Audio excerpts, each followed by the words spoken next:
Yo guys, thanks for waiting. Had to take a little longer than usual to set up in order to try to get some technical difficulties out of the way before they even happened. Just kind of last minute realizations. Anyways, I am joined here with the man of the hour, Jared is King. How you doing, man? Pretty good. Awesome. How about yourself? I'm doing alright. Could be doing a little better, but that's neither here nor there. Anyways, so we got a lesson for you today. We spoke a little bit before the lesson. I asked you a few questions. So, you said you are a Shulk main. You don't play any other character. I have a Cloud, but I don't pull him out at all because I think my Shulk is way better. So Yeah. But yeah, it's literally just Shulk, pretty much. Gotcha. Okay. You self-assessed yourself as a lower level, bottom level semi-pro. I didn't super know how to use the score ranking system myself, that but I said. I'm pretty good, but I still obviously I can improve a lot. So Okay. Well, honestly, from what I've seen, I'd rank you more as an intermediate level player, but okay. That's okay. I'm more interested in what you think of your own skills right now, because there's a lot of knowledge to glean from that. You said your goals overall were originally to be ranked on the PGR with Shulk, but now that Smash 5 is around the corner, you wanted to get as good as possible before then. You said you perceived your biggest strengths to be more around the advantage state. Mostly focused on positioning and conditioning, not so much ledge trapping or any of the regular stuff. But yeah, what was interesting to me was your weakness. You said that your biggest weaknesses are that your play is linear and that you are bad at perch, and that's interesting to say as your weakness, things you want to focus on. Mostly because linear is a very broad term. It falls into a lot of stuff. So I want to try to dig a lot deeper into that. That's what I'm going to mostly be focusing the lesson on right now. Anyways, what's up to you guys in the chat? We got Robro. We got Aaron Stabber. Dragon Zens. We got Blue Pikachu and Crimson the Beast. What's up, guys? Thanks for showing up. And if you guys have any feedback to offer on what happens with the lesson, feel free to leave it as well. Any alternative takes are also valuable. Life is Destiny. Hello. All right, so let's go ahead and get started. So, when I think of linear play, what I think of is difficulty adapting and mixing up options. Okay. Does that sound about accurate to what you're struggling with? A little bit, yeah. Essentially, you stick to your game plan and you just see it through no matter what happens. Pretty much. All right. Well, let's see if we can't touch on that a little bit. Let's spar just a little bit. I'm gonna play with each stock. I'm gonna change the way I play. I want to see how you adjust stuff. It's a little laggy, so it's not gonna be the best representation, but we'll try to make it work. Okay. All right. So let's go.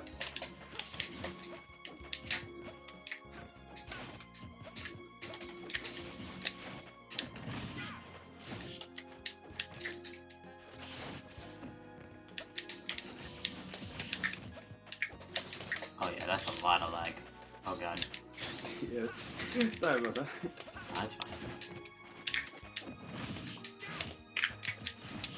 I'm less focused on what the actual events are and more focused on what your ideas are. Okay.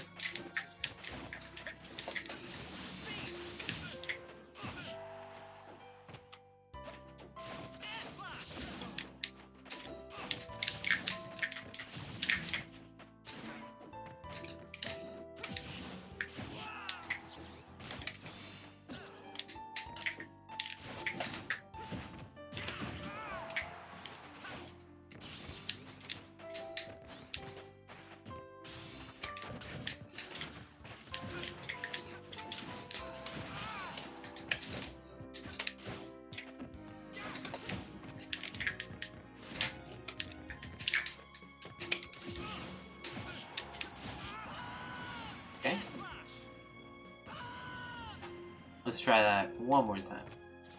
Okay.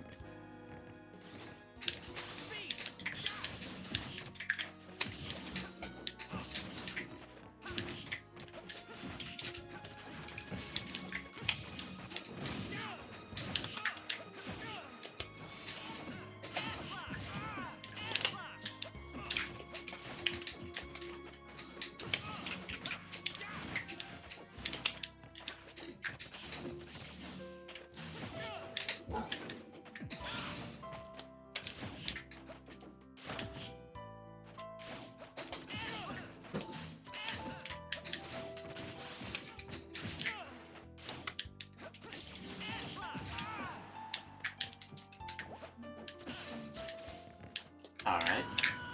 Let's try that one more time. Reset your stock. Okay. Oh yeah.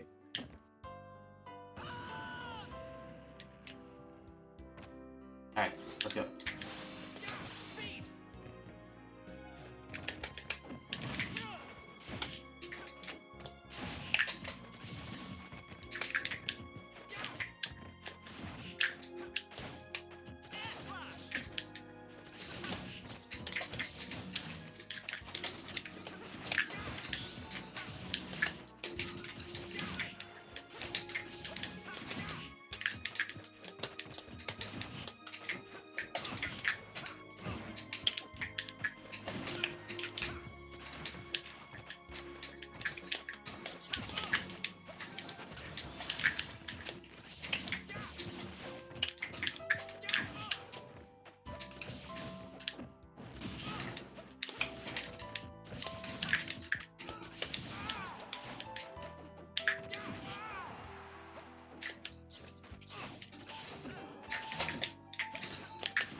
Oh, what?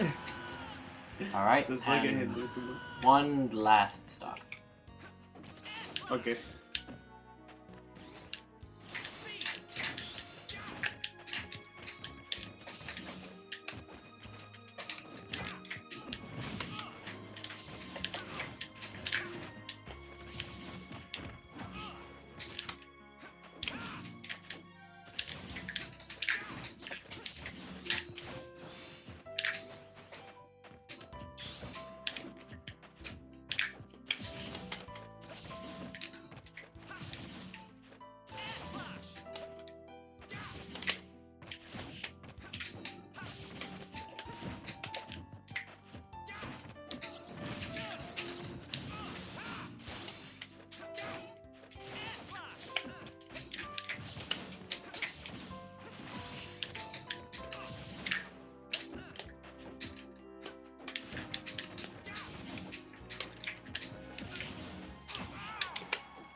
Okay, so before we keep on going, let me take a moment to read through the chat.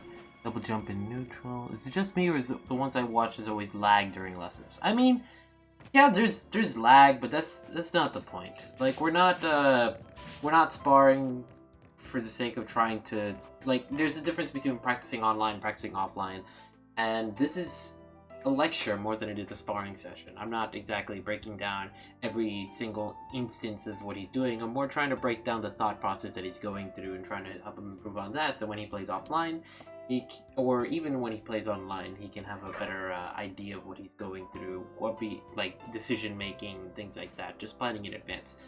So this is more broad stuff that applies to everything.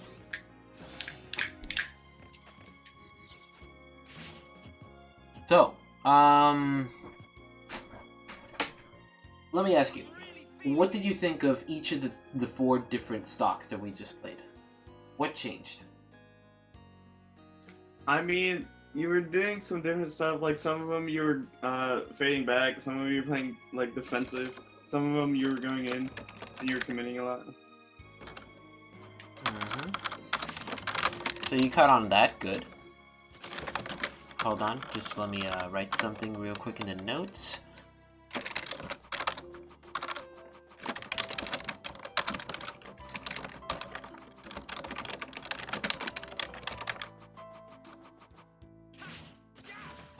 Okay, so,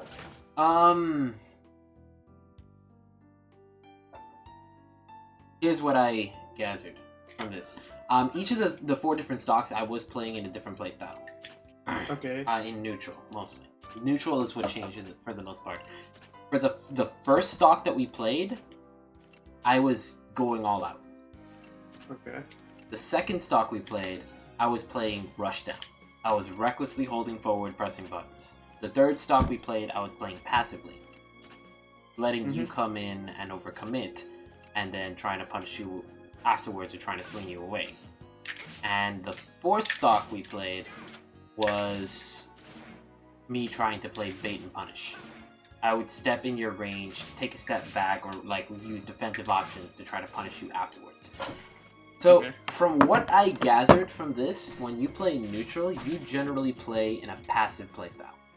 Passive offense. You're very quick to you like zoning people with big sword, which is, I mean, it's very typical Shulk player. This is kind of what Shulk players do. Now, here's the thing about that though. When you play in a passive playstyle, if someone rushes straight into you, and you're stepping backwards, swinging them away with your big sword, then you're fine. You're set. Like, you don't gotta commit. They're trying to go into you. You take a step backwards, and they're constantly in range, so they're constantly getting hit. So when I played in that rushdown playstyle, I got bopped. Rightfully so. That was exactly what's supposed to happen. You keep the advantage in that kind of standing. Now, the issue starts coming when you start playing against other playstyles. So you're set against rushdown. You're fine. Okay. When it comes to dealing with another passive opponent, though, you struggled a little bit in that, though you did get some good shots in. However, here's the thing about this. Because I'm not sure if this is a Wi-Fi habit, or if this is just a habit overall. Or maybe you just did it because you thought you could go for it. But like, let's say you're in speed art, right? Yeah. You from this range, you just walk forward and grab. That's fine. That's good. I like that option. From this range, you walk forward and grab. That's a Wi-Fi thing. That's not gonna happen. That's based on the range at which you can react. Now, here's what really got me upset. When you're sitting here in speed art, and you double jump and then approach with a back air in speed. Okay, yes. Bad. I have so much other.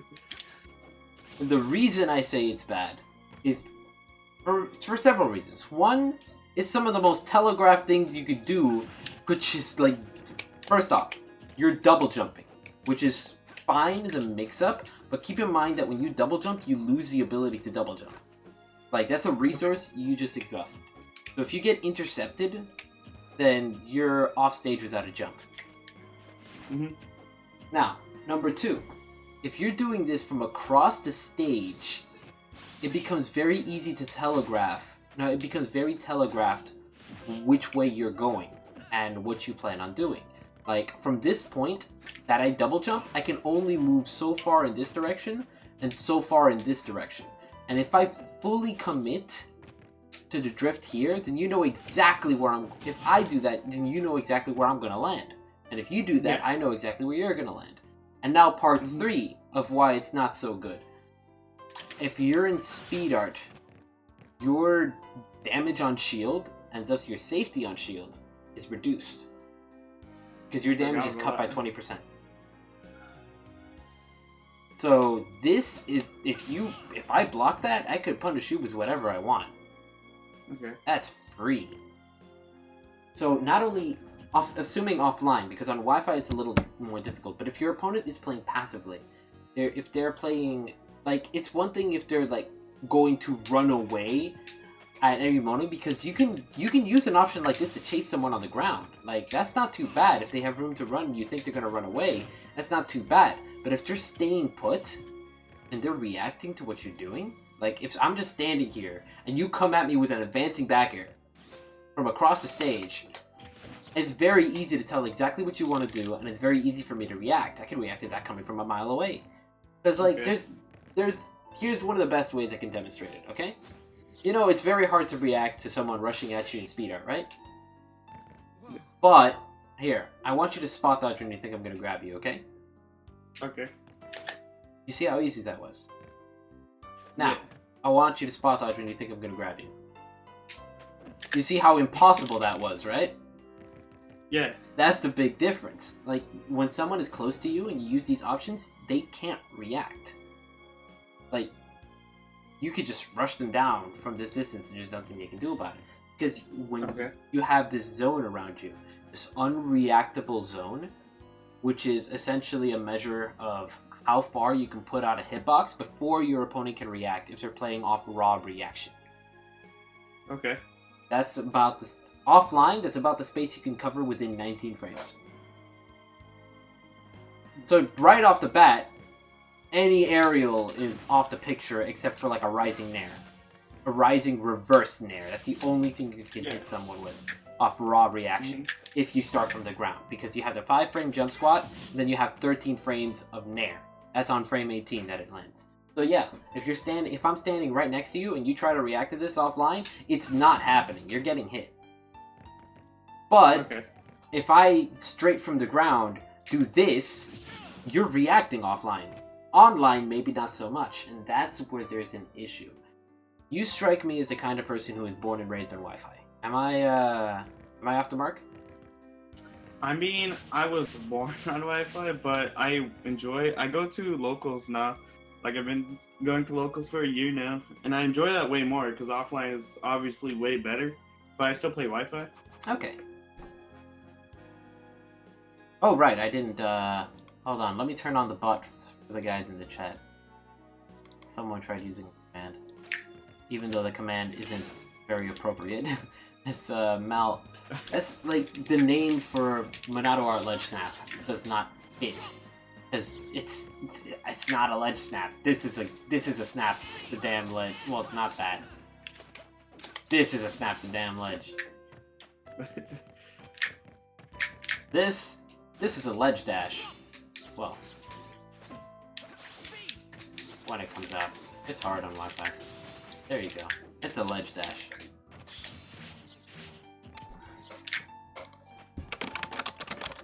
There you go. Anyways, so that unreactable zone is something very important to keep in mind when you are going off that. But there's something else that you can apply to that. Let's say I'm going to go back to this example, and I want you to try to spot dodge when you think I'm going to grab you. Okay? Okay.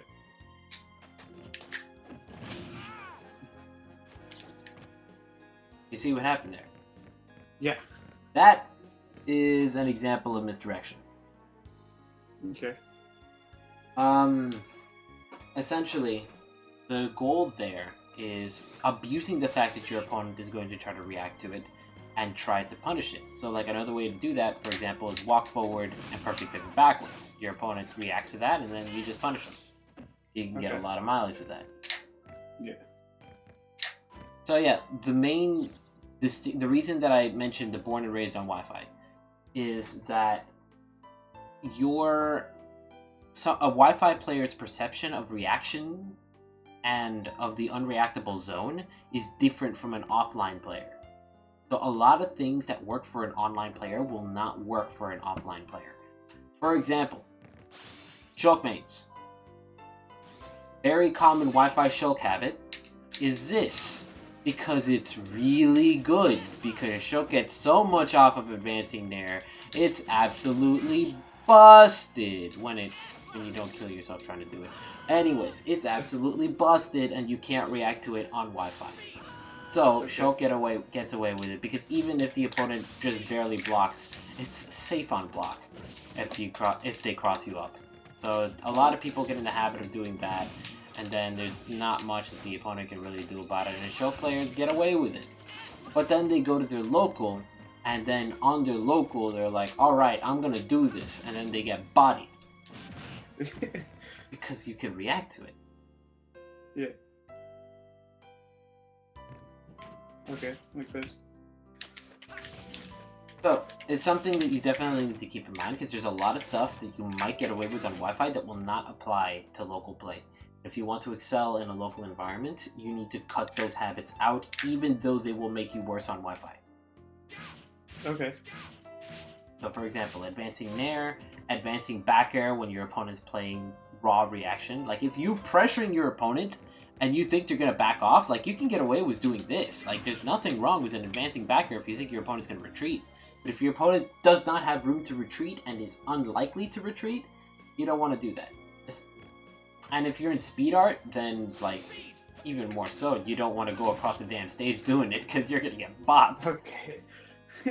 That's a lot of ragging for one small point, but the main thing is that you want to make sure that you are not telegraphing your moves if you're approaching from across the stage. On Wi-Fi, you might get away with it, but offline, you will not.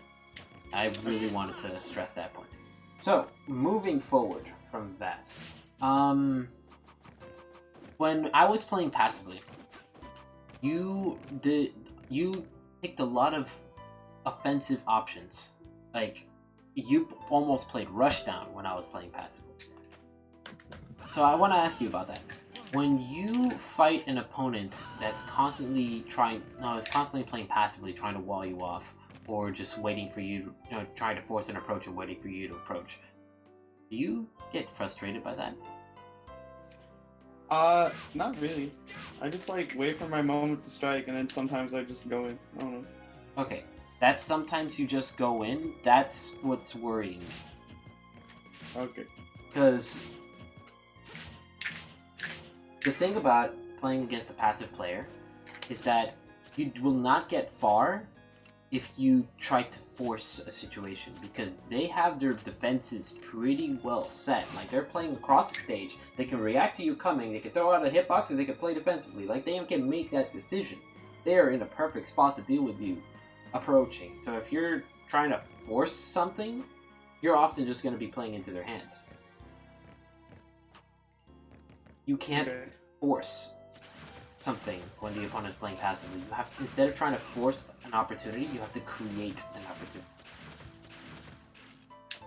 And you do that by pressuring them, by limiting their resources, and by fooling their reaction time. It's misdirection. So, one example would be that thing I just said. If I just straight out approach, it's very easy to tell when I'm going to grab you. But if I mix up my approach at a safe distance, then it's not so easy to tell when I'm going to come for you. And that right there would allow me to get past you. Because, like, if I just straight up rush from point A to point B, it's very easy to tell what's going to happen there. And you can very easily punish me for doing so.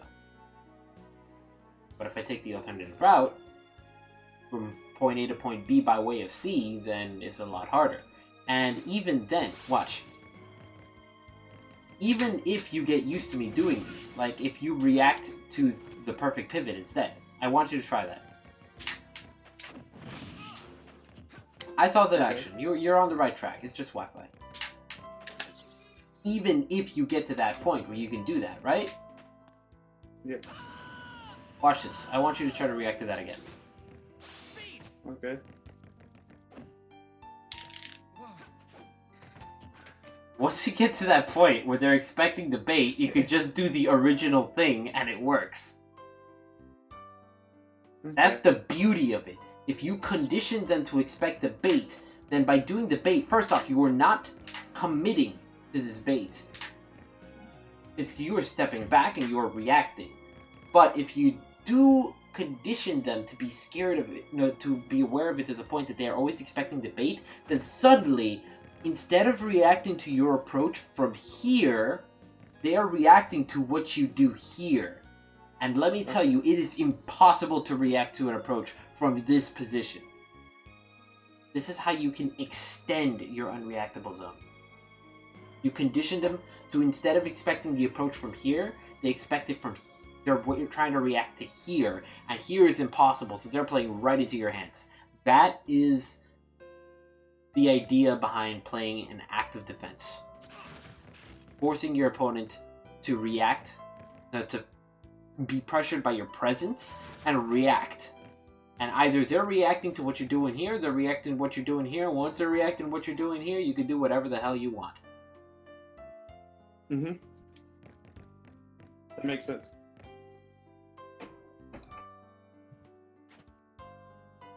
So, let's see, what else? When I was playing against with that playstyle against you, when I was doing this, you fell right into my hands repeatedly. And I kind of ran away with that stock. And the reason for that, I mean, as you can tell already, you're trying to react to my presence, and I'm kind of baiting you and punishing you repeatedly. That's what happens when you're constantly playing a passive playstyle. So, the point that I want to get across is that it's a game of rock, paper, scissors with the playstyles that you use. If you always play passively, then you're going to struggle. No, you're going to have an advantage against people who rush you down. You're going to go even with people who play passively, because you're doing the same thing, and you're going to have a disadvantage against people who play bait and punish. So you know those Mario players that might often come at you with something like that, or like a constantly advancing shield? Do. And how do you usually fare against those guys? Not so good, I imagine. There's only one in my region. But he does well against you, right? Yes. There you go. That's why. Okay. So you have that illusion of consistency where you're always struggling against the same players, but then you realize that those players are always struggling against certain players that you beat. Mm-hmm. I've noticed that sometimes, yeah. And there is a game of rock, paper, scissors. Now, the problem here is that you entered a rock, paper, scissors tournament and you told everyone you were a rock main. And then you only played rock. Then I would always lose. If you want to become more consistent as a player, you need to learn how to play rock, paper, scissors. You need to learn how to adapt to other people's playstyles and use that against them. So if someone comes at you playing passively, you play either passively to tie or bait and punish to win. If someone comes at you playing bait and punish, you play either bait and punish to tie or rush down to win. If you play someone who's rush down, you either play rush down to tie or passive to win. Okay. And if you fight someone who knows how to play rock, paper, scissors, then you're going to be adapting that entire goddamn match. Okay. So, there's another aspect to that I want to touch on, which is on the topic of conditioning and the topic of being a rock main. There's some people that you cannot condition, and it's very important to keep that in mind. So if you want something specific, like let's say you fight, let's make this a live example. I'm gonna pick Mario right now. Since Mario is a character I usually use for lessons, because it's very clear each individual playstyle that he can pull off. Like, you can tell when he's playing a particular playstyle, and it's very easy to implement.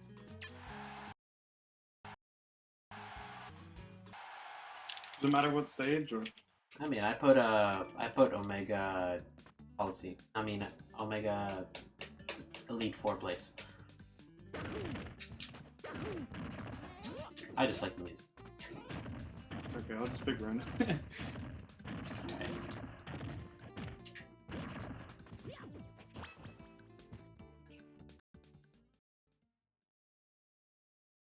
It's good to get this lesson though, so I can practice this stuff before Switch Fest.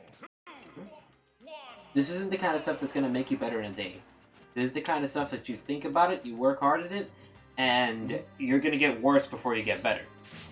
Particularly because, let's say you're trying your tried and true passive play style, and you're fighting an opponent that maybe it doesn't work on.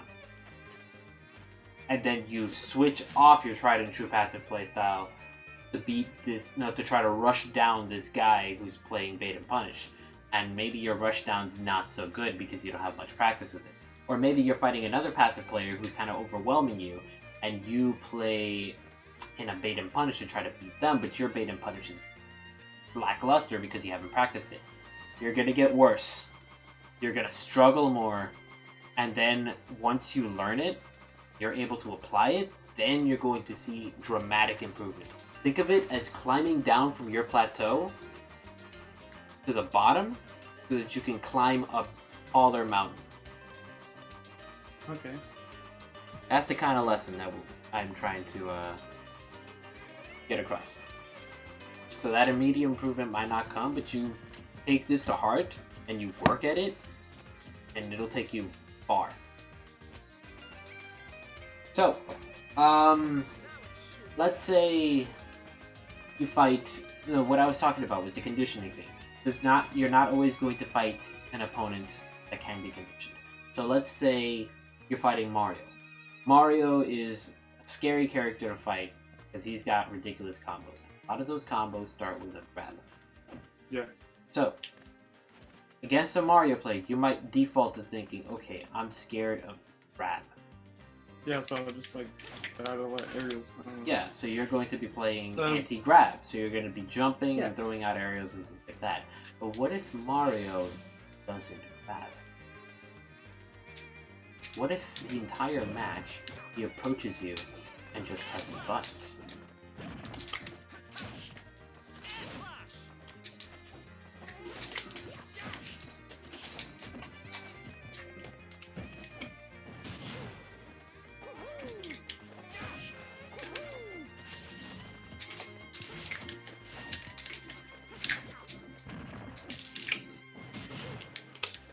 My good player is showing, I'm sorry. Hold on.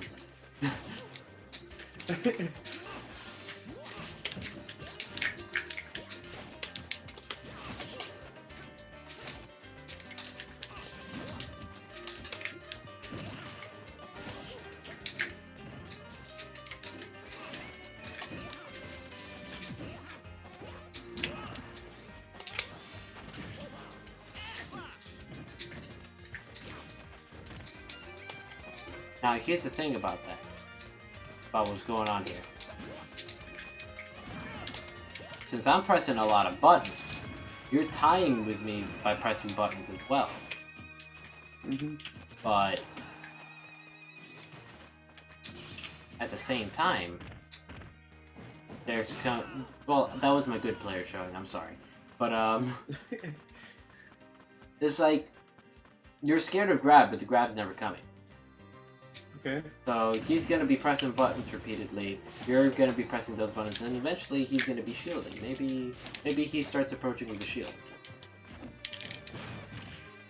and those buttons come out. Actually, that would be more of an example of that. Or there might be another example, like there might be the Meta Knight player who just constantly dash attacks no matter what you do.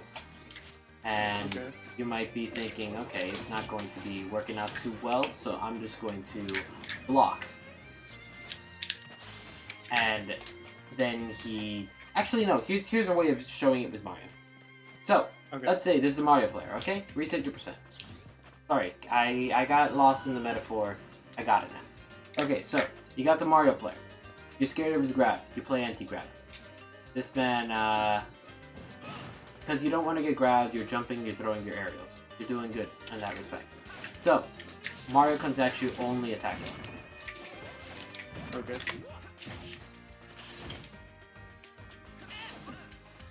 Or, better yet, Mario comes at you only trying to grab, and you're scared of it, so you're doing that stuff. Okay. And you're winning. You're doing good here. So then, at one point, maybe Mario gets it or whatever. You just go back to the drawing board. You keep playing anti-grab because you don't want to die. And then one day, Mario comes at you with a shield. Okay. And that shield is Mario throwing out that one option that will beat what you're doing and allowing him to get the grab. But then immediately afterwards... No, so... Actually, no. So he comes at you with the shield. Maybe the attacks aren't working so well anymore, so what do you do now? React to his option? Or, well, I guess... grab him? Yeah, that is what would be shield. That's good.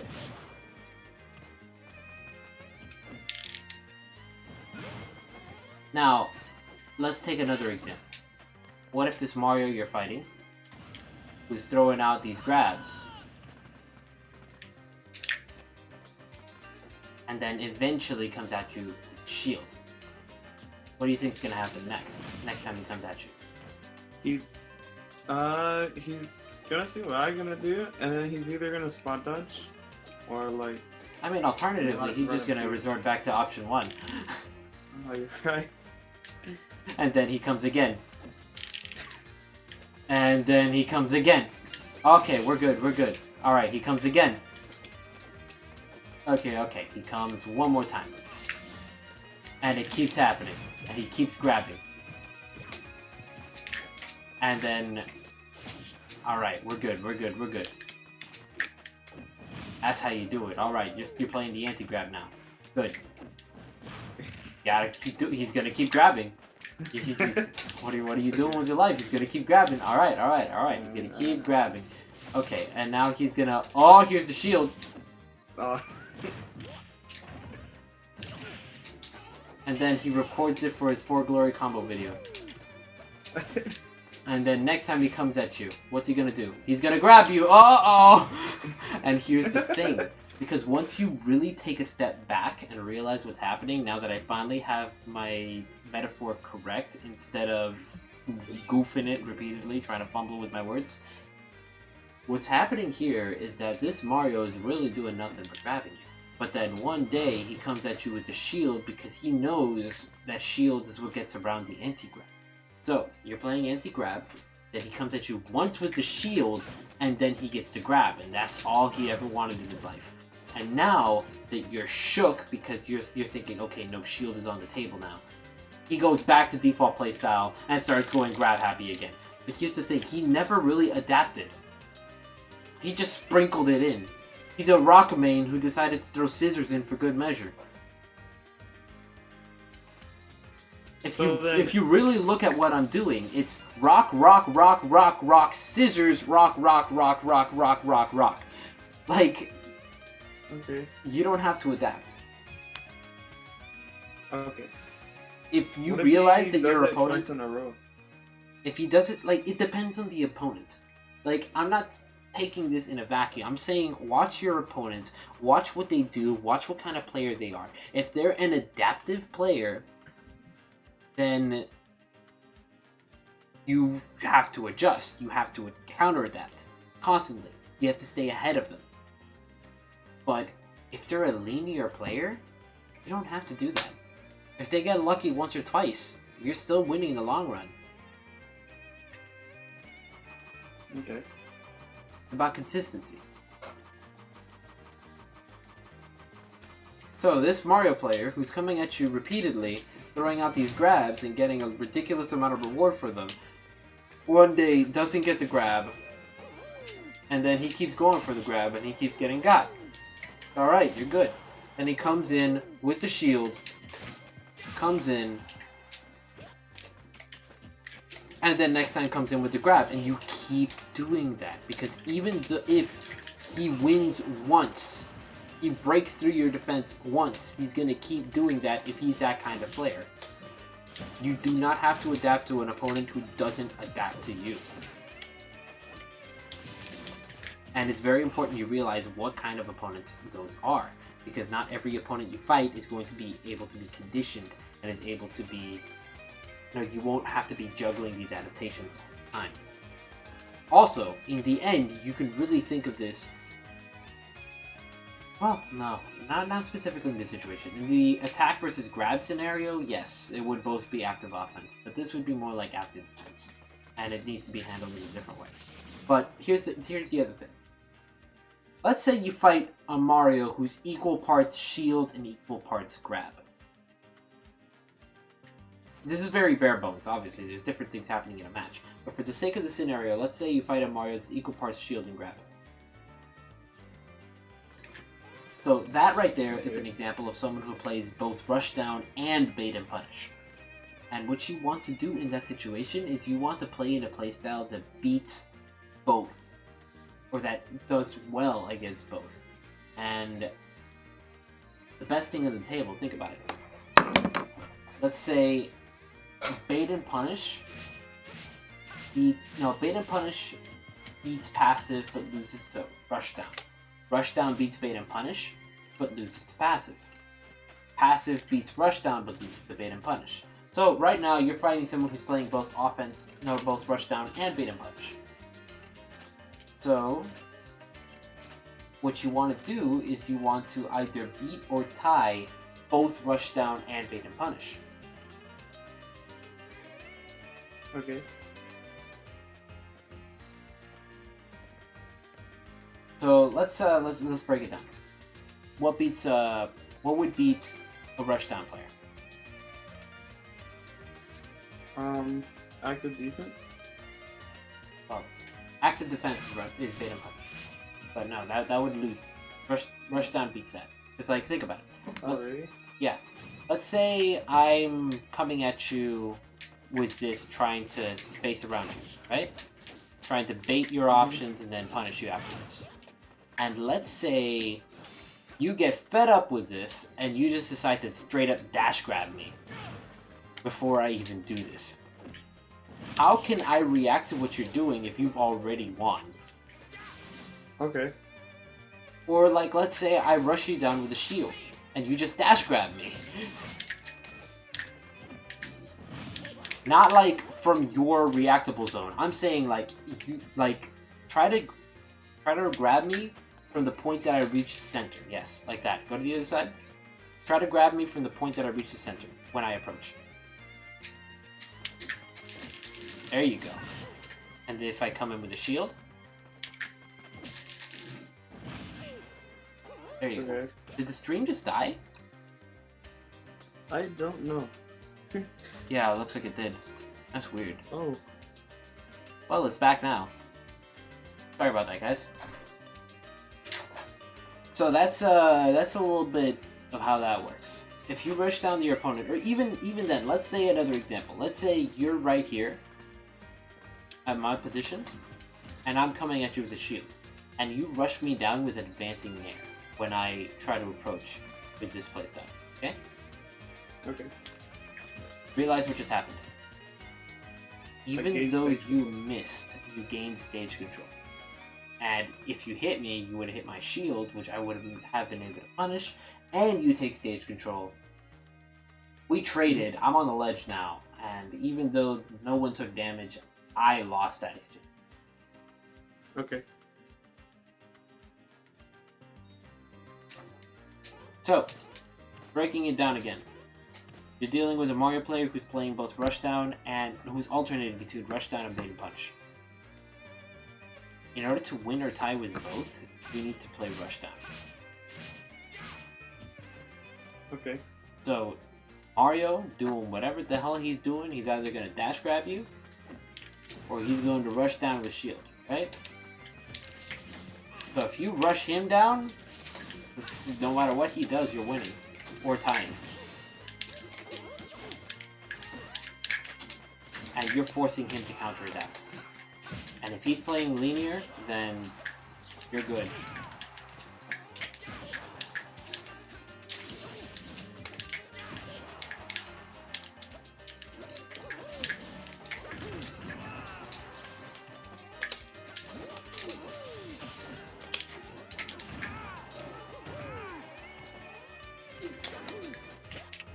The important thing to note, though, is that this only applies in neutral. Okay. All of this that I'm talking about is neutral specific, because once you take the advantage, all of this goes out the window. Once you fall into disadvantage, all of this goes out the window. Okay. And the reason for that is that now you either have control of the situation or you have less options available to you. So let's say you try, your opponent's playing bait and punish, right? Yeah. So he manages to get the upper hand on you. He gets to grab and then puts you in a bad position. Or even better, let me raise your percent a little bit. Up to like 50, that's fine. So he gets the upper hand on you and then knocks you off stage. And you saying, okay, he's playing bait and punish, I'm gonna try to play rush down in order to beat him, right? Okay. Think about the position you're in. You're right. Like, if I lose, then that's really bad. Yeah, not only that, but like your opponent can react to whatever you do in the situation, and the instant you jump at me, it becomes very telegraphed what you want to do. If you jump straight at me in order to try to attack, then I can very easily react to you, and I can cover anything you do with a shield. Your options are limited, and you are telegraphing your emotions, which makes it very easy for your opponent to react. Okay. That's why it all goes out the window. So I'm gonna lay it out for you. If you want to flowchart your place, hold on a second. I need my water.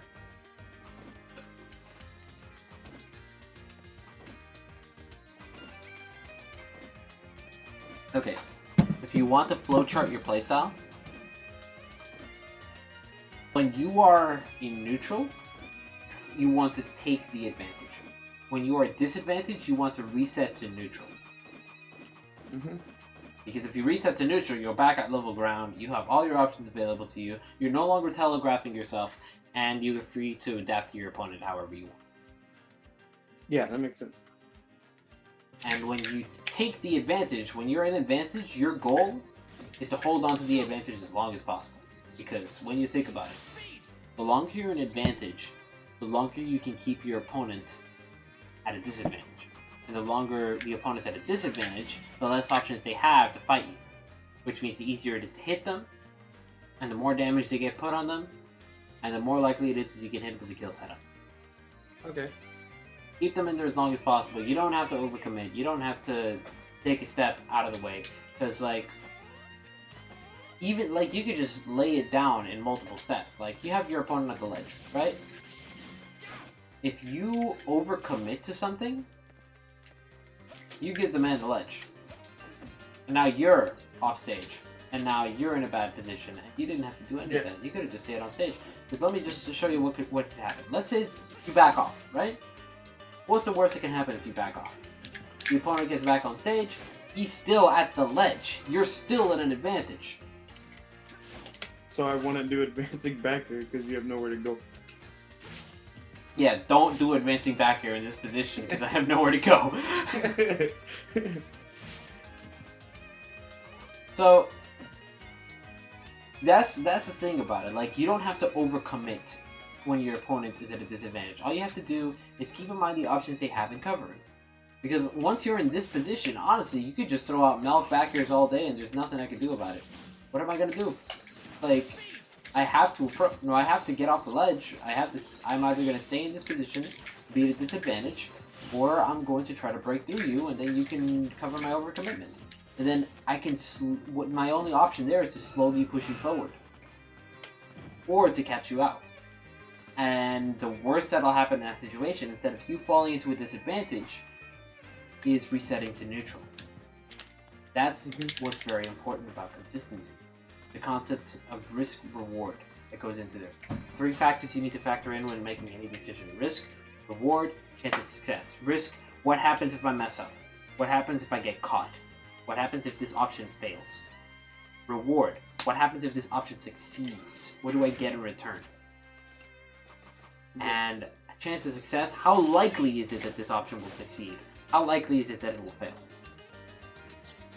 How likely is it that I will mess up? So,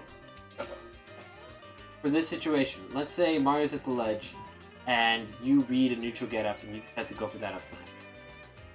because oh boy, that's crispy damage.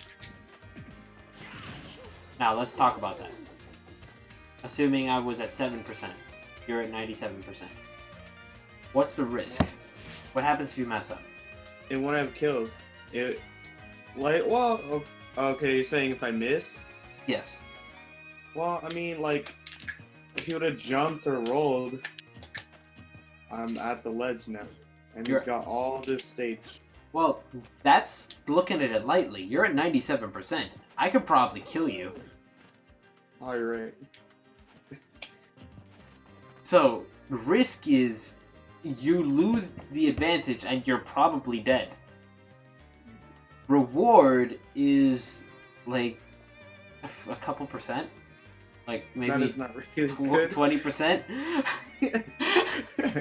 And a reset to neutral because I get launched in the air and I can just go back on stage. Yeah, exactly. And the chance of success, I could do whatever the hell I want, man. Yeah, exactly. Okay, if you're at like 150, I was at 0, that wouldn't be a bad it would be the same chance of success, but it would be lower risk, higher reward. Yeah, because then I'd win the game. Yeah, you win the game or you lose advantage. Exactly. And that's not bad. Like, you can go for that. Especially if you conditioned it.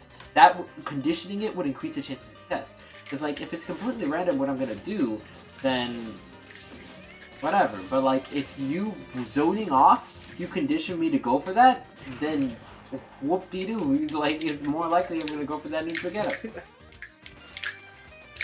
That's what conditioning is good for. It increases the chance of success. Yeah. More likely the opponent's going to pick an option, more likely that you can cover. That's the good stuff. That's what you want.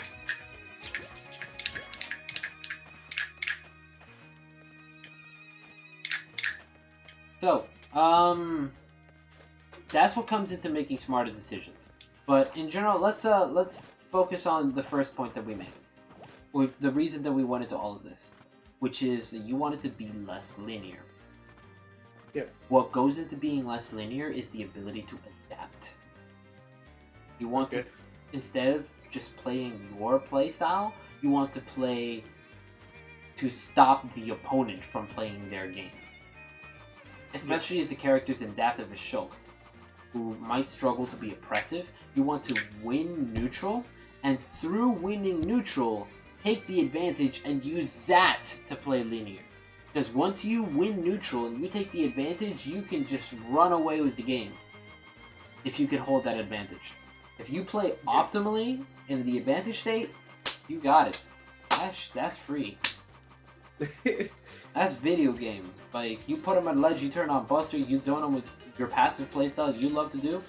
Once you're in this situation, the opponent can't do anything about it. What the, like, you good, you know? But when you're in neutral, you can't really do that. Because, well, you can do that, but if they play in a playstyle that counters you out, or that causes you to struggle, maybe it's not going to work so well.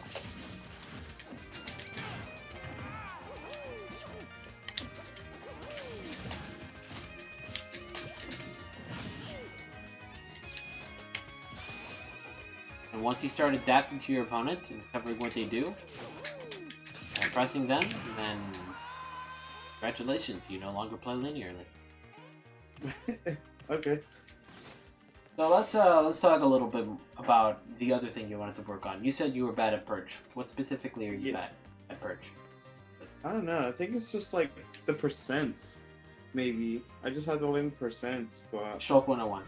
Before a match, just look at the percents for that character. But sometimes I feel like they're in the percent and they jump away. Get it? I don't know why. Because you missed. Maybe they weren't.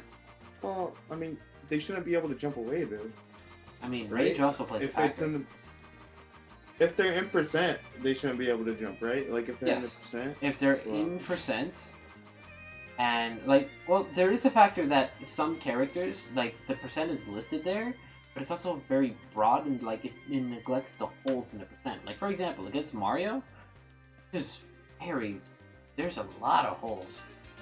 Like you cannot purge Mario effectively. Try it on me right now. I'm gonna jump away. You're gonna jump away? I'm gonna DI to the left and jump away. Okay.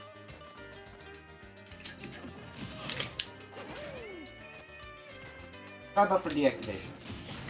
Oh, okay. Here.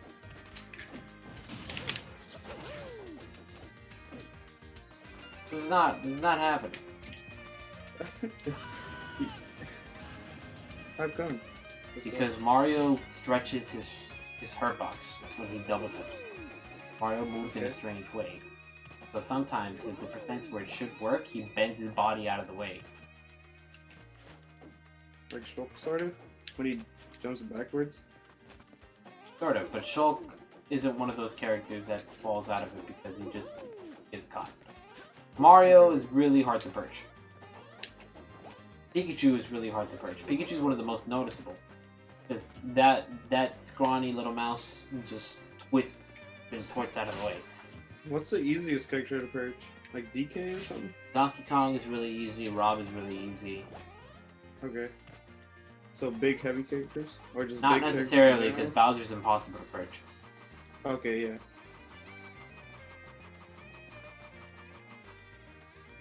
But yeah, how good are you at covering air dodge? Like in what way? Just like No, like if you up throw them in the air dodge. Oh, the purge. Yeah. Well, I mean, like, I just feel like this. But You don't always want to fast fall it. You don't always want to straight up jump. But okay. yeah, it's definitely something that requires a lot of practice. Okay. But if you can land it, then you're good. Okay. That's one of the harder parts of it. The purge air dodge punishes aren't often discussed. People usually go, okay, up throw upper is a 50-50. It's like, okay, but what if the up air doesn't kill if they air dodge? What if I can't land? Well, I mean, you can do first up double jump air dodge read or something. I don't know. Or you can like backslash, or you can cover the landing with a forward smash. Like one of my favorite things to do is when they're around that percent, like 70%, and I know they're gonna air dodge, I just go for the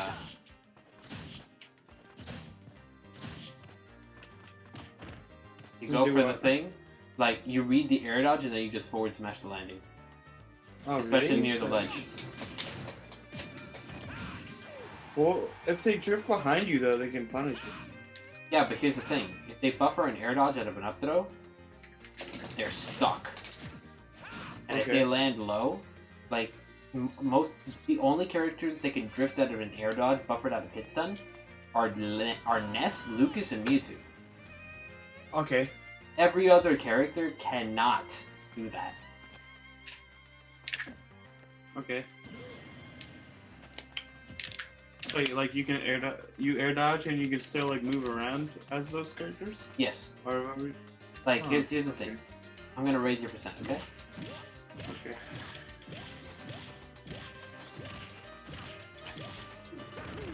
Okay. I'm gonna up throw you. I want you to buffer an air dodge and try to immediately drift. You notice they were stuck in place? Yeah. That right there is a phenomenon that makes 50-50s possible. Okay. If that didn't exist, 50-50 would not work. Because they could just drift out of it. Ness, Lucas, and Mewtwo could drift out of it. Every other character gets stuck. No wonder. I actually didn't know that. I was wondering why it's so hard to just like even air dodge reads with purge. Like it was so hard to hit him. Well, now you know. So when you're fighting Mario over here, who can't do that, and he DIs, like, raise my percentage, just so you can feel that satisfaction.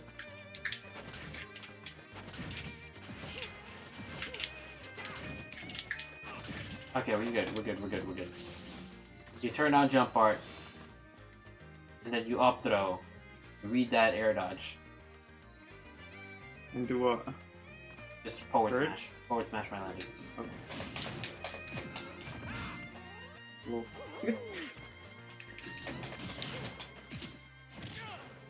On a fast faller, that's spectacular. Okay, like you do that. You do that to Fox. Fox is scared. He's dead. Okay. Okay, never mind. He I never really did think of after smash as an air dodge repunish. It doesn't always work, but when it works, it's spectacular. Another thing that I've been doing is, you know, people that air dodge out of Buster up throw? Yeah. Or out of Buster up tilt? Yeah. You can do it again, Your right? opponent's at like 70% at getting caught at ledge by Buster up tilt, and they air dodge, you turn off Buster forward smash, dead. Okay.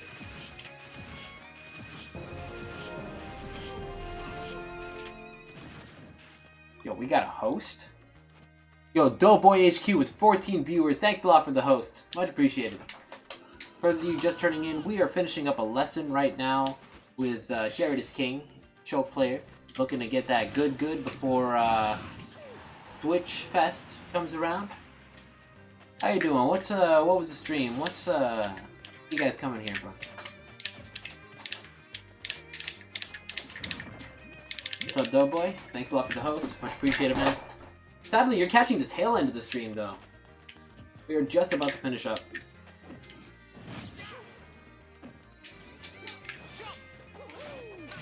I was considering streaming afterwards some local, some like offline practice, hitting the lab, but it is getting a little late. I do have work tomorrow, and there was some stuff I still need to take care of. So rest in peace. But it really means a lot, man. Thanks so much for the host. Anyways, Jared, was there anything you wanted to ask about before we finished up the stream? I mean, there was a random question that doesn't really do with anything, but What's the question? not really. Is that good for anything? What, instant ledge trump? Yes? Yeah, with air slash. Oh, grabbing the ledge with air slash. Yes, it is good for something. Like maybe for characters that, like, let's say like. No, it's just universally a good option. Like when it's there's not better than regular jumping, is it? Why would you just do that instead of regular jumping? Because here's the thing: when you jump to the ledge regularly, you don't snap the ledge. Okay. It's a big difference. Here's the thing: you can't grab the ledge if you are rising. You can only grab the ledge when you are falling. So, or when you're in the snap window of your up B. So, imagine you're in jump art. You want to grab the ledge, right? If you double, what you can do, imagine like I jump when I'm right next to the ledge. That's what will happen. I will sail right past the ledge. And people knowing this might take that opportunity to take a step back and forward smash that. Catch them out. Have a good night, Doughboy. Thanks a lot for the follow. Much appreciated, man. So, they take that step back and they forward smash, right? So, I want you to try that right now, okay? You react to my double jump here, you take a step back, you forward smash. Free, right? Now, what if I do this instead?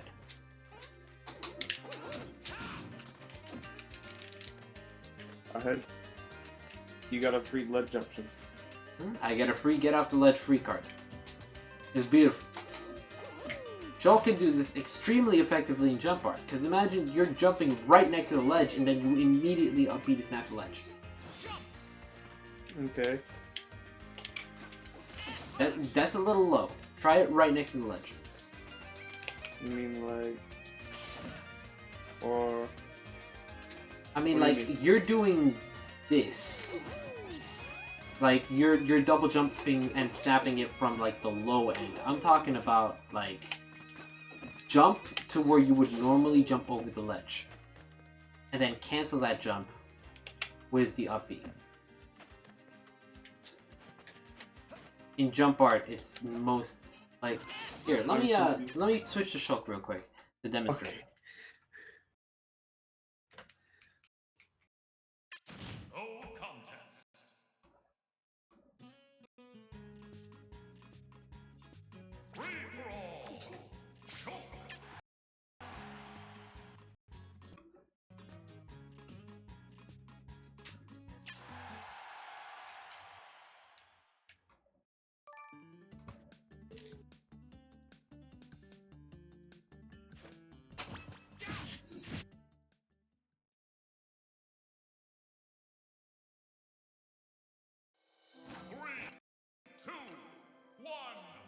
Okay, so this is what would normally happen if I jump at this point, right? I would sail right past the ledge. But what I can do, if I'm not on Wi-Fi and I actually time it right, instead of sailing past the ledge, I just grab ledge. And that's a beautiful mix-up. Okay.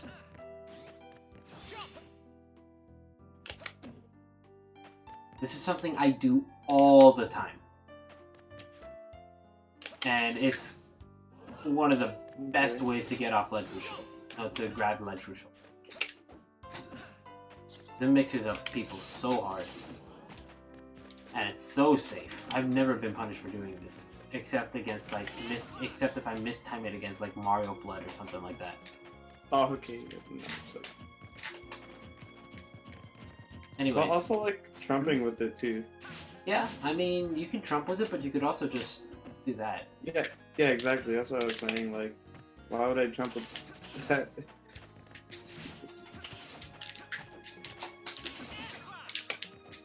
It's a little slower, but I mean, I guess you can do it.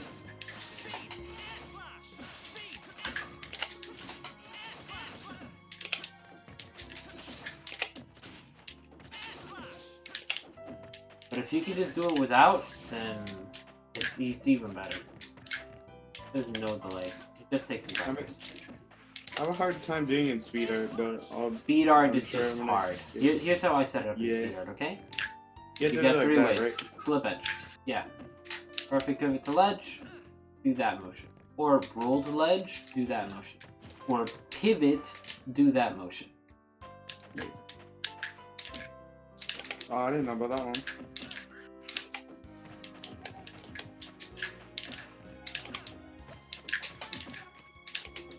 Okay. And you got the dunk, the choo-choo, whatever you want to call it. Alright, on that note, it's getting a little late, so we should probably go ahead and call it off here. Alright, thank you so much for the listen. No problem, man. Really hope it helped. I want to see you perform your best. I'm hoping to see you in the Shulk round robin. Yep. Take care of yourself. Have a good night, man. Alright, you too.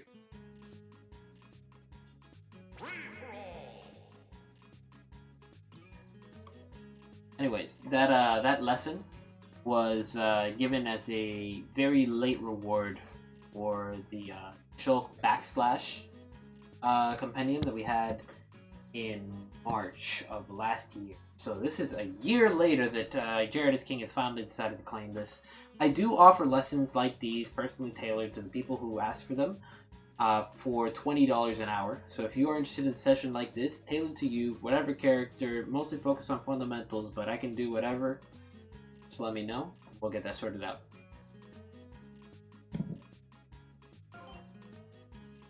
No more advancing Baron there. I mean, they have their place. All of these options have their place. But the main thing is to not do it in neutral. When the opponent is playing reactively. It's telegraphed. It's really easy to tell and you get punished for it repeatedly. Especially like advancing Nair. When every Shulk wants to do it, it's like they just stay back. They just, alright, eventually he's going to do it. Alright, shield, got it. Get that punish. But if you're doing so as a punish, it works. It's still a really rewarding option. It's still pretty safe. You can get a lot off of it. If the opponent's landing, you can use that advancing Nair to cover their landing. If the opponent's trying to retreat because they're scared, or they're rolling or whatever, you can use that advancing Nair to catch that roll or to catch that retreat. You can get so much off of it. The opponent's throwing out a jab or throwing out an attack or like doing something of that nature, you can hit that Nair and body them. But you don't want to do that. That's a bad time. You wouldn't do a quick Q&A before heading out? I mean, sure. I can do a quick Q&A. No problem. You got a question you want to ask?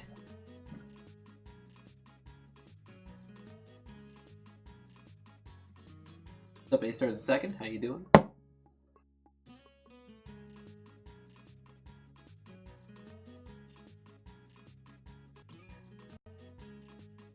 Okay, so Ness. What about Ness?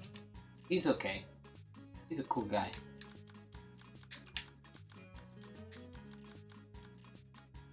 He's a psychic lad with a baseball bat. Battle pun. This is actually one of my favorite Nintendo characters. I just love the concept of him. So, you want to learn how to fight against Ness. Is backslash still a meme, or does it have a niche setup? I mean, it has its uses.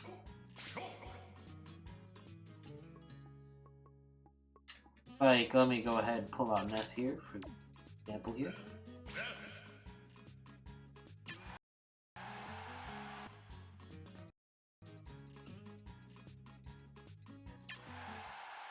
So it's going to be a little more difficult for me to display this stuff without the training mod pack, but I can still do so. I don't want to bother on the mod pack right now, so I'm going to go ahead and just so backslash does have its uses. They're a little niche here and there, but it's not just a meme. First off, like you obviously you don't want to be using it in neutral. Like, it's just really bad. Look at the amount of lag it has, and like, you know, he screams out backslash, and the guy goes flying. It's whatever. Here's the thing about it, though. Shulk has his double jump as his displacement tool. When he doesn't have his double jump, the best he can do is air slash, or he could also backslash. So let's say you're about to land on the ground, the opponent's trying to cover your landing, you backslash makes up for your landing. You're no longer landing at that spot, you're landing there instead. So like Sheik trying to, or let's say Sheik's trying to catch your landing with a needle, you can backslash at the last minute to throw her off.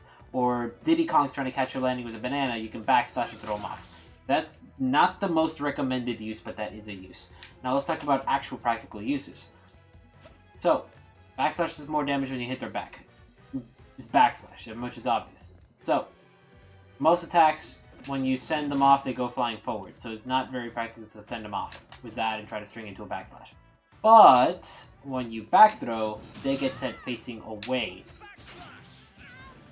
And, well, let me just knock Ness to the ledge here. So let's say Ness is over here. You back throw him off there. He double jumps. Notice how he's facing away still after his double jump. It's not. I'm not going to be able to show it right now, probably because the CPU doesn't want to recover in the stupid way. But I'm going to see if I can make him recover in the stupid way. Oh, he's grabbing the ledge. He's a smart cookie. Why is the CPU a smart cookie? So a lot of times, what will happen is the opponent will get put in this position. They will get knocked off the stage by a back throw, especially if it's in Buster. And then they'll immediately double jump back to ledge and like maybe air dodge or maybe throw out an attack, whatever. And from that position, a backslash can kill them. Because I mean, you're on the ledge, facing them. Let's say I got the Buster backslash, no, the Buster back throw, then immediately turn it off backslash. Super dead. That's kind of nice. Besides that, it has this lesser known use, where if the opponent is sitting on a ledge above you, and he's holding shield because he's scared of what you might do to him, it does a ridiculous amount of shield damage. So if you've already pressured that shield a little bit, you can use that backslash to break that shield. Kind of nice.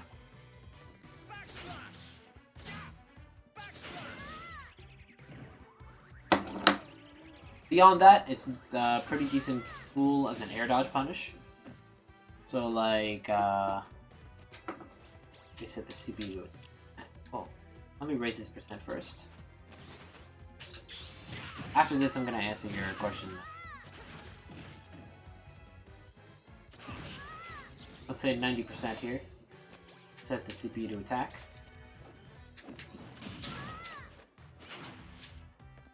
I don't know if I'm gonna be able to make him do this, but a lot of the times when you throw out an attack, he's gonna air dodge. If it wasn't a Nest CPU,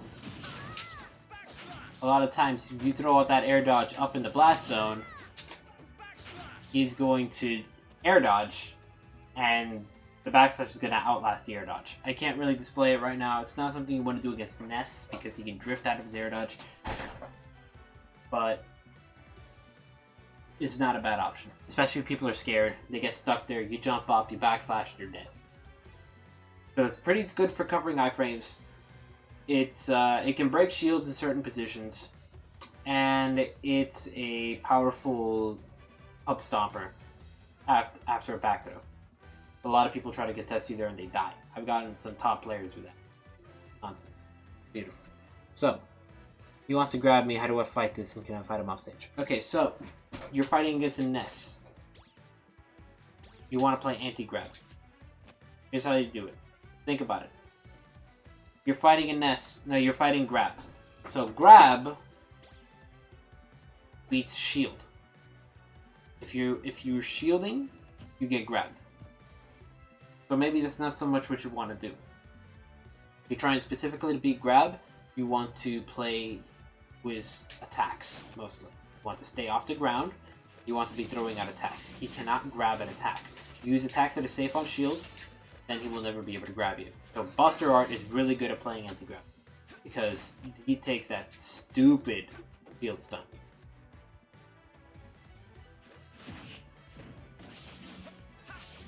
It's kind of nice. Pretty good. Hola, Francisco Lugo, ¿cómo anda?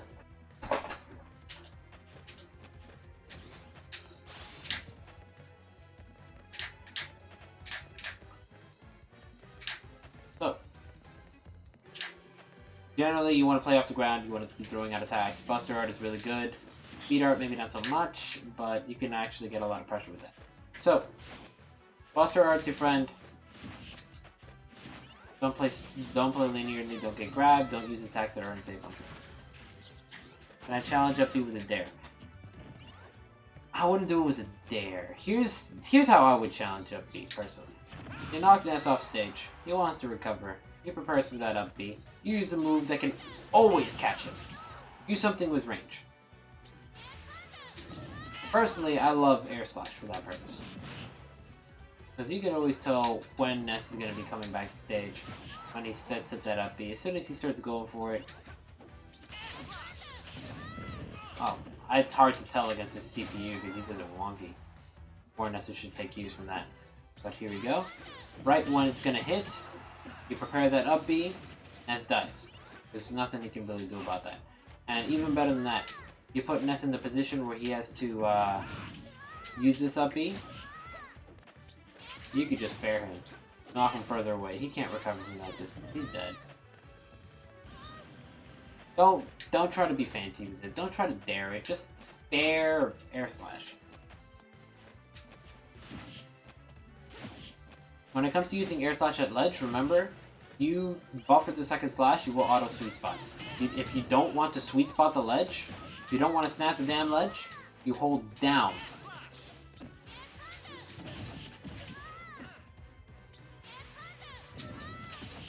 So honestly, at this point, once you hit him, you fair him. Don't give him the opportunity to recover. You don't want to keep playing this Air Slash game because if you miss once, he gets back to ledge, he gets back to stage, and you're on ledge. You don't want that.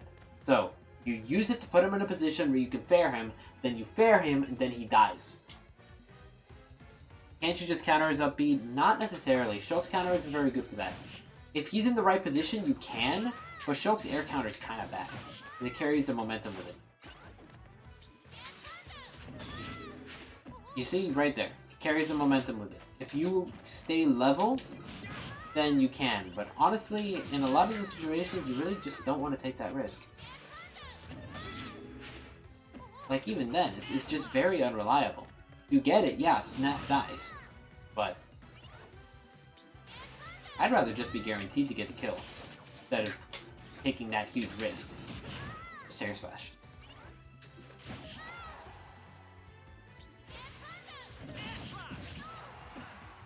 Then wait until he's in position. That was really bad on my part. And then from here, you don't have to do it anymore.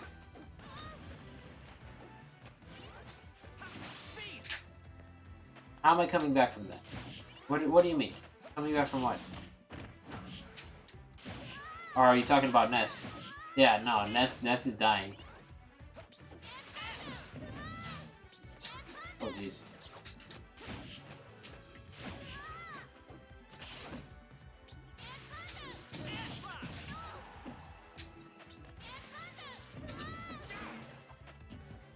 Buster and jump versus Ness and very little speed. I mean, speed's not bad, but you don't want to hit. You don't want to hit his shield with speed attacks. You want to pressure him with your mobility. You can stay on the ground, but when you're scared of the grab, like when you're about to die to back throw, you stay center stage. You focus on Buster. You focus on shield. That's it. I don't want to die to that. Nah, you focus on jump. Like, you don't want to die to stupid. So let him kill you with stupid stuff.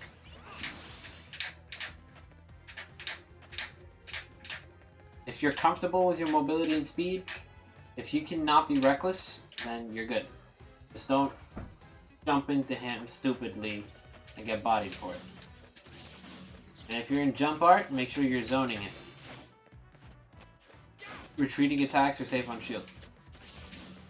Using your mobility is safe on shield. How difficult of a character is Shulk to learn? I'd say he's the hardest character in the game to master. But maybe I'm biased. He's the kind of character that you really need to love. Because every single aspect of this character can be optimized. If you are bad at a few, then Shulk feels like a bottom tier character. He's like Peach in that regard. In that if you are bad with Peach, you're bad with Shulk, Shulk feels like a bottom tier character. Or a low tier character. But if you're good with him, then he feels like a high tier character. She feels like a high tier character, you know?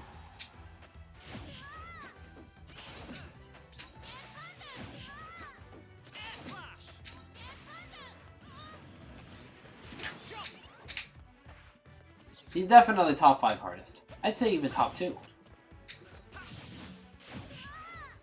He's one of the few characters that can be both honest and dishonest, and or like have such a different way of approaching the game based on how technical you are with the Shulk, you know, with the character. Like, yeah, other players can play their character differently, but Shulk's dramatic in the way he changes because he has the different arts, and besides that, he has the advanced techs that completely change the way he's played. Like, some people might think, okay, Shulk can't stand the ledge. Like, they're decent, except they suck at that. And they optimize that. And look at that. Shulk can stand the ledge. He's no longer a bottom 10 character. Shulk attacks is unsafe on shield, so I'm just gonna hold shield until he throws an attack. Oh, look at that, I'm out. Now you can't grab me. I'm fully intangible and have no ending lag. Oh, look, I'm using Buster art. My attacks are safe on shield, you know? Completely different character.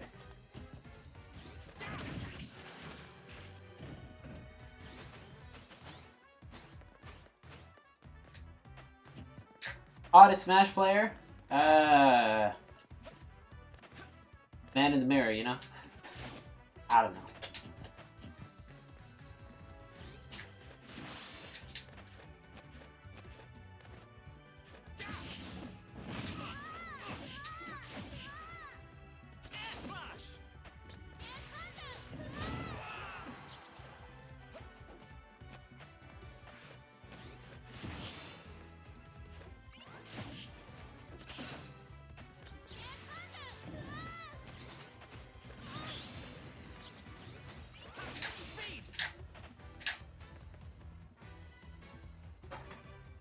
Have I played Xenoblade 2? I haven't. I've actually been considering getting the game at some point soon. Mostly because I want to roast the hell out of it. Because that game looks like a goddamn disaster. It looks like a good game, but it also looks like a goddamn disaster.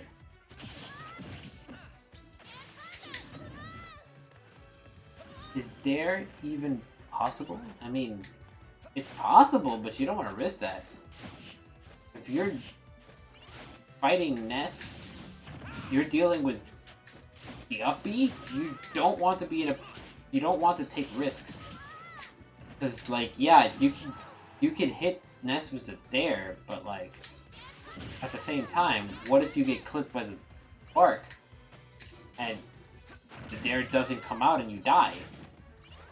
Or what if, like, you get the first hitbox of Dare and not the second one? Like, you don't want to risk that. You don't want to do that. You don't want to be that guy who loses a bracket match because you went for a stupid Dare when you could have just not. I just air slash every single time and get Ness. No, hit him every single time for it. Well, assuming I don't mess up, I don't know. Pile. But like, you grab ledge, you prepare to do it, you turn on Smash Art, and if he even dreams of getting close, you get him again. You were that guy. Yeah, that was your mistake. Don't dare. It's not worth it. It's never worth it. He doesn't have a jump. I traded. I really shouldn't have. Air slash. Air slash. You don't even have to think about it. Air slash. Just react to when the bolt's about to hit him. And then I goofed it because I pressed up. But like that's the idea. Like, grab ledge. He air slashes.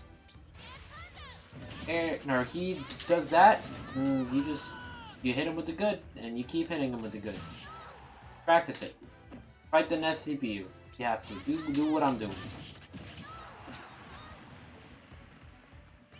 It's super brainless once you get it done.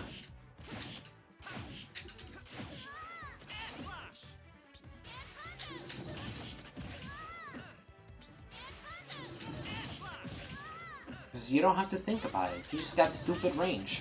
You're not gonna die.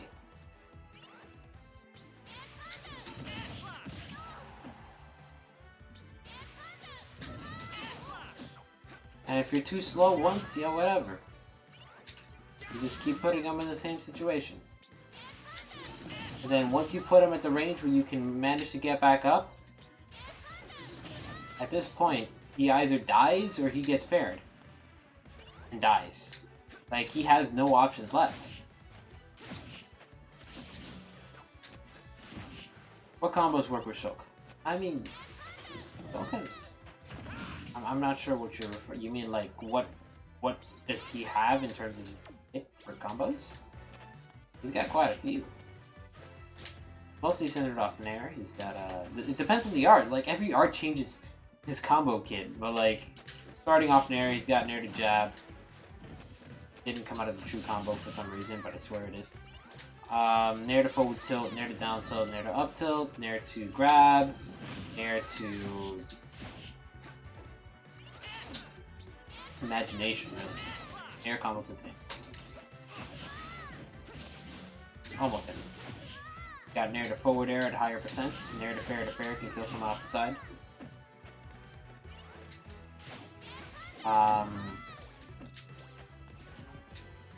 Nair to up B also works.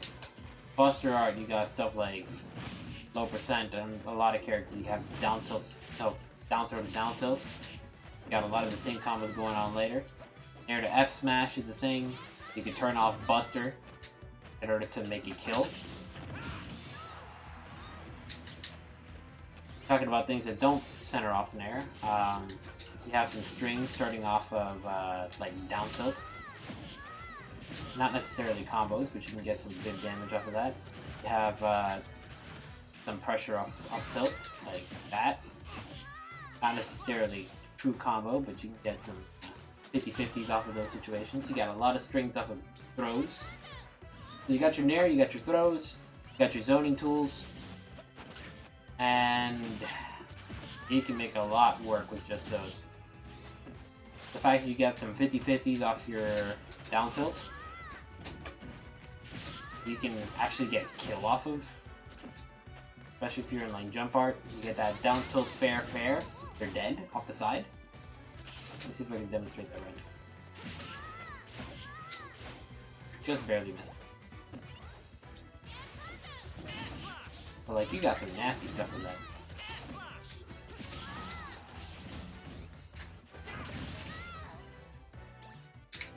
Up throw, up tilt does not work. It's not a true combo. They can always jump out. They don't do anything. They can pop. Like, look how much time Ness had drift there. You could always jump out of that. I keep hearing about his up throw, up air. It doesn't work on Ness, but essentially it's a 50-50. If they jump, they die if you do it immediately, and if they air dodge and you read it, they die because you read the air dodge. The thing about Ness is if he air dodges, he can drift away and you're not gonna catch him. Not gonna catch him. But essentially it's like that. It's not a true combo, but it hella kills.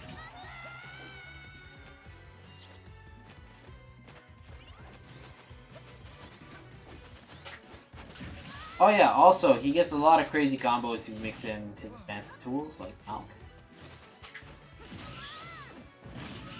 Cancel the landing leg, then just carry someone off with that. He's got a footstool string that starts off like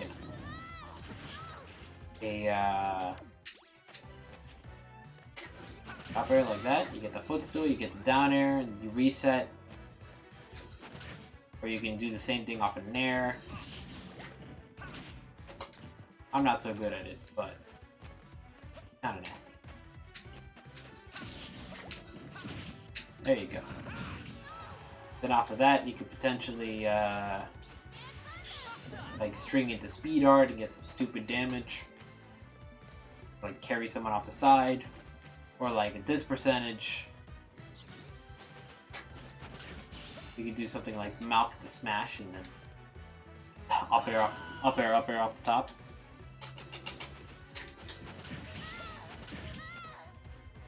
If the first hit hits, they're dead. Or even that, you know? That can kill off the ground. Yeah, you can put still up in there. You get some nasty stuff with that.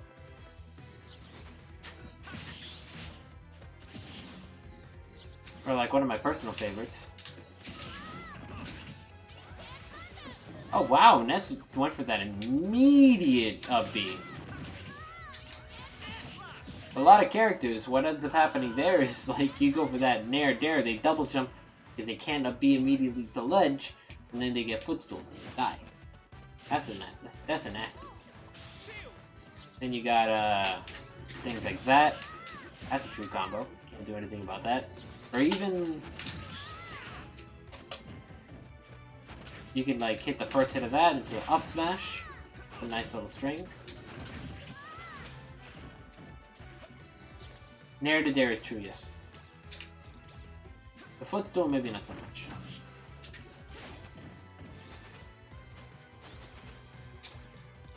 Put him at 30%.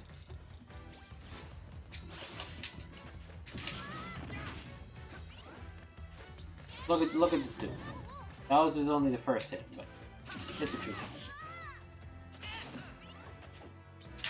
It's kind of nasty. Just got some busted. And I mean, you also have things like your down throw fairs. Work a lot better in speed. A lot of it is just finding ways to mix in those. Getting some stupid damage. You turn on Buster Art, everything's a combo.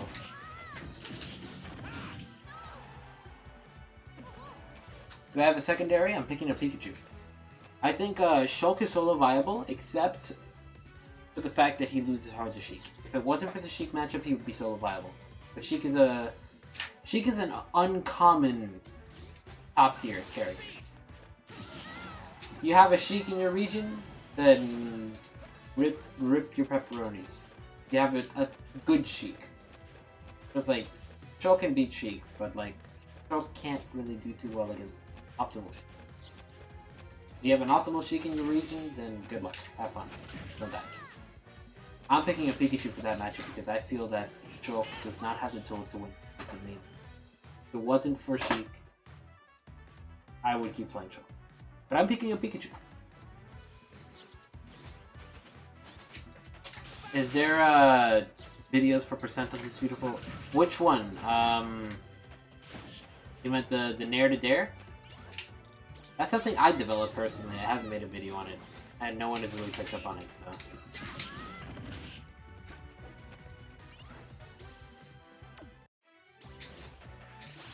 Here, let me pick a different stage, different character. Make it a little easier to work.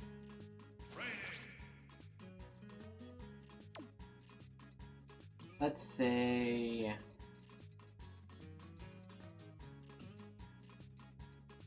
Let's say Diddy Kong.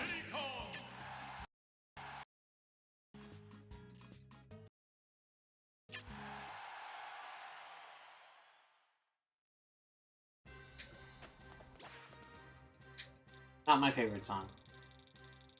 I should change the music.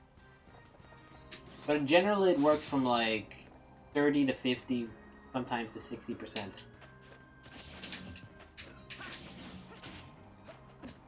Higher percents you can kind of make it work and jump, but like at the higher percents is when DI starts being a factor.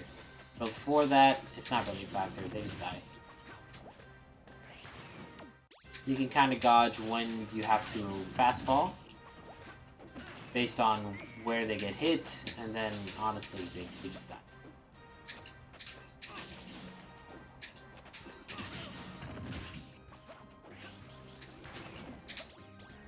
And if they don't, I mean, they just took 20% anyways. So.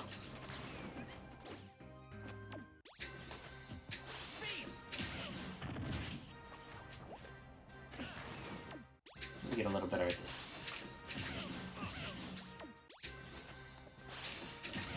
There's murder on the ears. There we go. I use Ryu for Sheik in other matchups. I have trouble. Yeah, Ryu can definitely work.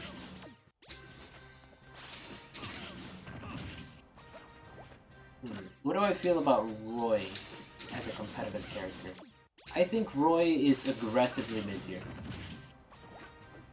He's got some solid stuff. He's got some solid matchups, but like... he's also got some stuff that really hold him back.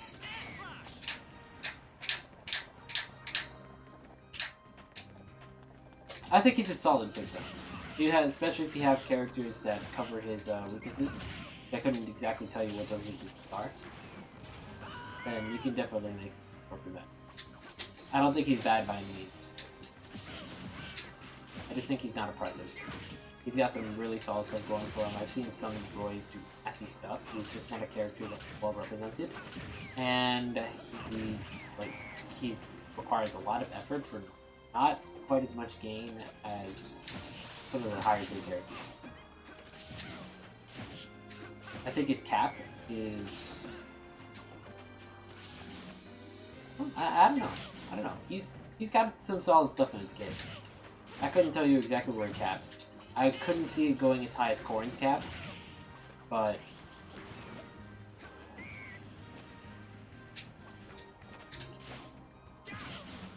I think he's decent. I'm gonna master Nair to dare to get all the Jiffy Cats. By all means, man. The main thing that I don't like, the reason I have not been implementing Nair Dare, is because you can't really react to hitting the Nair. Because if you react, then you're already too late. In order to get that true combo, you have to be immediate with it. If you are not immediate with it, then it's likely the opponent can air dodge or double jump away. I wish I had the mod pack so I can demonstrate it. Or I wish I had it active so I can demonstrate it. I wasn't planning to be doing this Q&A right now.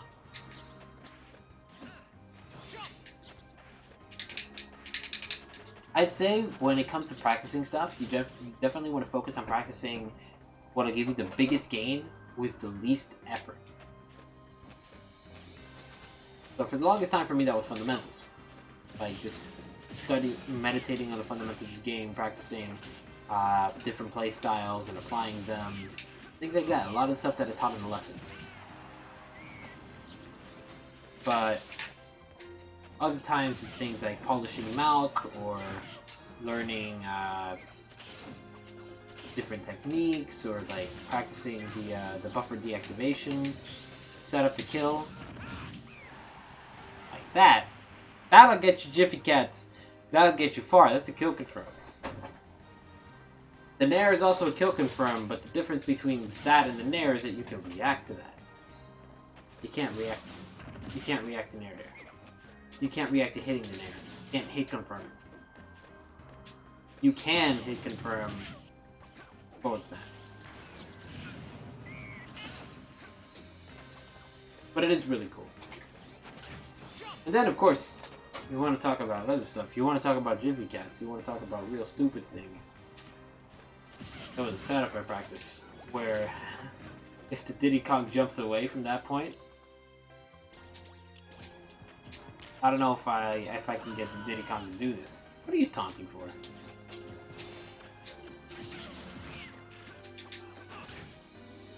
From that position, if the Diddy Kong did an air dodge, like if you catch him off guard, it's that jump up air, he's dead. A lot of people, they're just gonna straight up jump out of the up air. They double jump, and then you up air and they just die. They just die. Like, I've killed people starting at 25%. It's really dumb. Nair, up tilt, up air at the blast zone, they're dead. That's mostly on the theory craft table right now. Anyways, it's getting really late, and I still have things to take care of, so I'm going to go ahead and hop off for the night. Thanks a lot for tuning in, guys. Hope you guys enjoyed the lesson and the follow-up Q&A session. If there's anything, if you guys are interested in the lesson like the one I gave Jared, please let me know. And if you want to keep up with the Discord community, if you haven't already joined the Discord, please consider joining there. It's semi-active these days. Maybe not as active because I've been working a lot lately, but it's definitely one of the best places to reach out to me and to keep an eye out for updates on the stream and my tournament shenanigans. Anyways, hope you guys learned something. I can see you learned something, Blue Pikachu, so my job here is done. Thanks a lot for tuning in, guys. Have a good night.